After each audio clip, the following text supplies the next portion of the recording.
Hi, I'm Spy, and today I'll be starting my marathon on the Devil May Cry franchise. I intend to review all the games, but I've also never played these games, so this will also be my first time playing them. Before I talk about the game though, I want to quickly just brush upon the development of the game. As some may know, Devil May Cry started out as Resident Evil 4, being directed by Hideki Kamiya, who is known for the Bayonetta games. The story would have a protagonist called Tony who had superhuman powers due to biotechnology. Shinji Mikami, producer of the Resident Evil franchise, told Kamiya it strayed too far from the formula.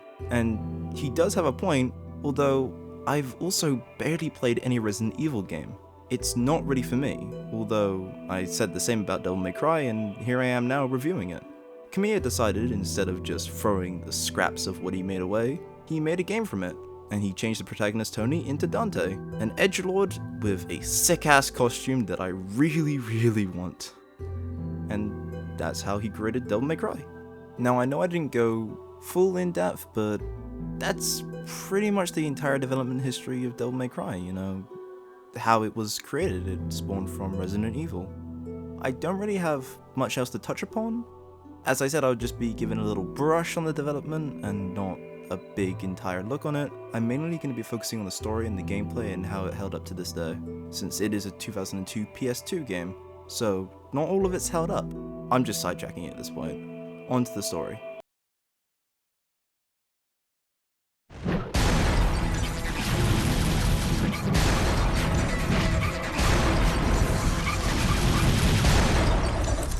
Let's rock, baby. Devil May Cry.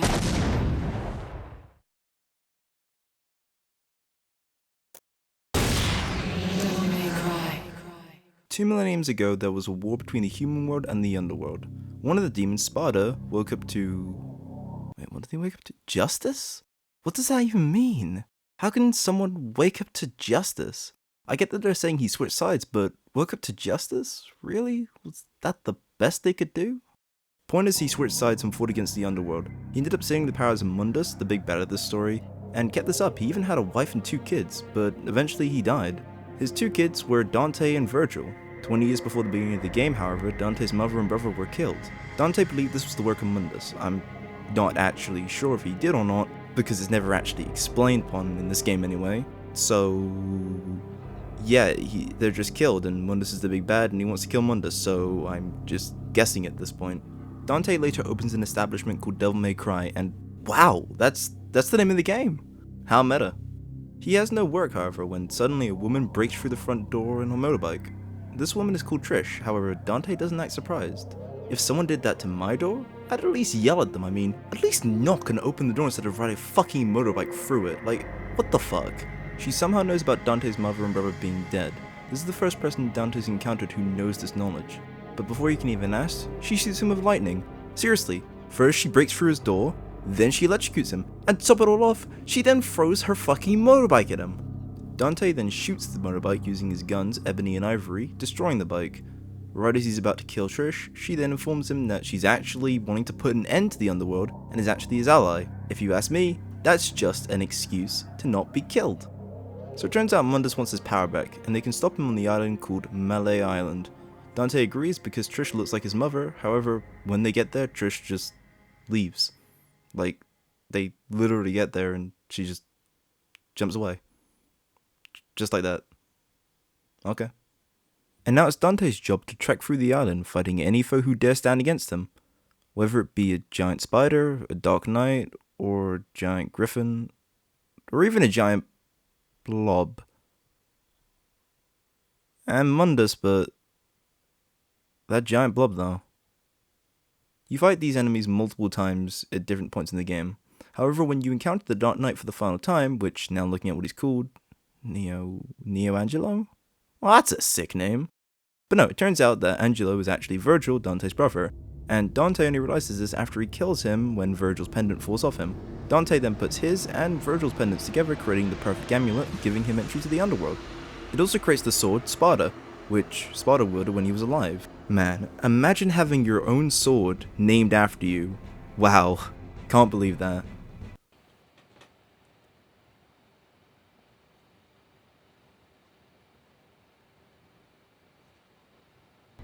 Now having access to the underworld, Dante doesn't hesitate to enter. And now it turns out, Trish is actually secretly working for Mundus. Wow, what a surprise. Definitely couldn't tell from the beginning of the game. So she tries to fight Dante while fighting the giant blob. Huh. A piece of debris falls and nearly kills her, so Dante jumps in the way and saves her. So she then suddenly switches sides, and at the right time as well, because Mundus uses her to lure Dante and nearly kill him if it wasn't for Trish jumping in the way to save him, killing her in the process, which gives us one of the worst deliveries in the game from Dante.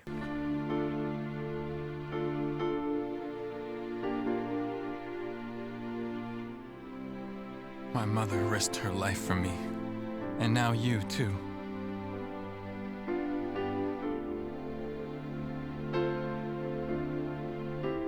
I should have saved you.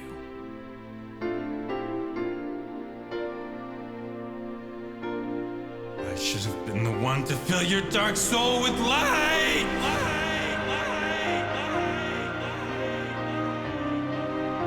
Thanks, Trish. Now pissed off, Dante unleashes his full power, giving us a boss fight that makes my depth perception scream. After putting an end to Mundus, he leaves the sword Sparta and his amulet with the now dead Trish, saying goodbye to her. But for some reason, Malay Island is now suddenly self-destructing, and it gives him no time to mourn for Trish, as Dante has to get out as fast as possible. But on his way out, he finds a crippled Mundus still trying to kill Dante, but when his power isn't enough to finish Mundus, Trish shows up out of nowhere, and they combine their powers to end him. With no hope left, conveniently the collapsing building drops a plane and the two fly their way out. It's like the plot said so. The two then decide that they'll team up together and turn Devil May Cry into Devil Never Cry. Okay, Devil May Cry worked. I don't really see the reason they needed to change the name. But yeah, that ends the game with them on their way to a new mission. Roll credits. For the entire game, Dante just explores the island, kinda like it was a Resident Evil game. Fixed camera angles and all. Combat and platforming is all you'll be doing. The platforming can be really bad at some points of the game. This has to do with the fixed camera. Every time I miss a jump due to this, I clench my controller a little bit more. I hope future games will correct this, but for now the fixed camera angle can be a problem during boss fights too. Then having full analog control can make even exploring a problem. Specifically during the second and third encounter with the Griffin, especially the third encounter. My god, this motherfucker hits you with so many attacks that you can't react to because of that fucking awful fixed camera. He so deserves the fucking bullshit that happens to him by the end of the third encounter. Oh my fucking god, he so deserves it, and it is so satisfying to watch. The game is split into missions, 23 to be exact. You'll be exploring different parts of the island throughout, some missions being shorter than others, and if you visit certain sections again, you might even find secret missions. I didn't find any on this playthrough. When replaying, I did find two, but I didn't care enough to complete them. You can also unlock more weapons to deal out more pain. Alistair, the first weapon you unlock in this game, has this really cool scene where it stabs Dante in the chest, pinning him to the ground, and being a half demon, he gets right up and grabs the sword swinging around, and it's just so cool. Just watch for yourself.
With this, you also unlock Devil Trigger, a mode that lets Dante go into his demon mode and deal even more damage.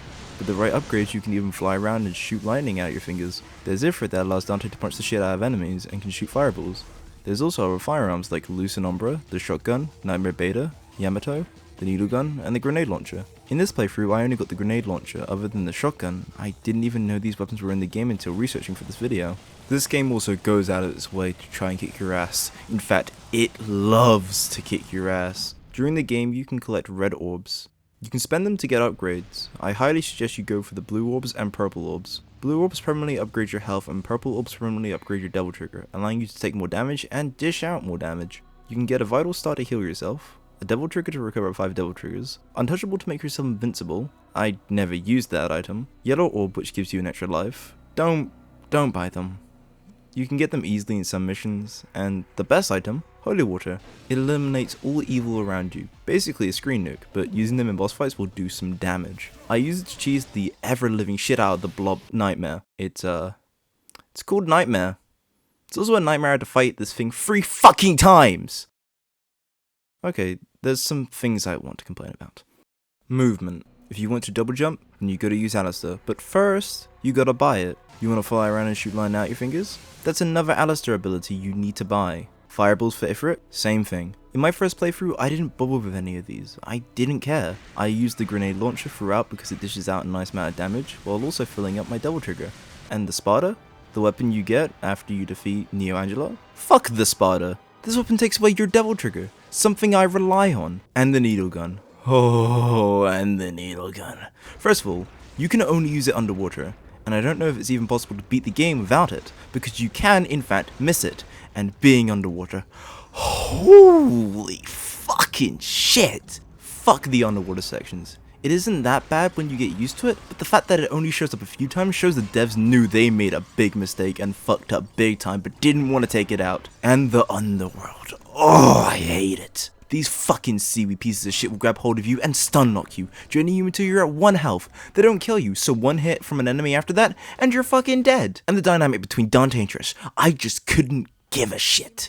Trish is on screen less than 30 fucking minutes. They try to give a romantic kind of relationship between Dante and Trish, hence why he cares so much, but she looks like his mother, and they barely even know each other. She shows up, they go to the island, and then she's just gone immediately. She shows up for 1 cutscene with Dante, and another cutscene where he's not there. I don't give a shit. And by the end of the game, when she combines her powers with Dante, I just couldn't care. Speaking of the end of the game, ever had to play an entire game where you're only allowed to have 1 healing item in your inventory at a time? Because this game thinks this is a good idea. Why? For the love of God, why? It makes no sense. I have to constantly be spending red orbs on my vital stars just so I can use it once, and if you died and used it before death, then guess what? You can't fucking use it, because it was used before death, and now it's gone until you get a new one. This happened to me so much, including in the final fucking boss fight. I just closed my game when this happened because I didn't care and needed it. I just... Ugh. At least the music's good, right? I mean, it's a damn nice soundtrack. My favorites being Public Enemy, Psycho Siren, and Ultraviolet, but I also love the ambient tracks. They work so well. The best being ST05. I don't know why, but I just love it. Seriously, give these tracks a listen. They're available on Spotify, so go ahead. But in the end, Devil May Cry sold well. So well, in fact, they'd make a sequel, although this was the only game in the franchise directed by Hideki Kamiya as far as I'm aware. And the second game being the worst in the franchise to a lot of fans. It seems the first game did a lot right, and when it does, it really does, but when it doesn't, it really doesn't. And as someone jumping into this franchise with the original game only this year, in fact, as of writing this, only a few days, I can say I love what I played, and I'm hoping the other games can do the same as I go through the franchise. Thank you so much for watching this video. Please leave a like and a comment if you enjoyed, and maybe consider subscribing and checking out our other videos on this channel. And if you want to see more of me, and more content I make, youtube.com/@SupiSpy, Supi8692, or stream my music on Spotify by looking up SupiSpy. I have an Instagram and Twitter, also going by SupiSpy, and I stream live on Twitch at twitch.tv/Supi8692. Links in the description below, and once again, thank you so much for watching, and I'll see you guys next time with Devil May Cry 2. SupiSpy, signing off.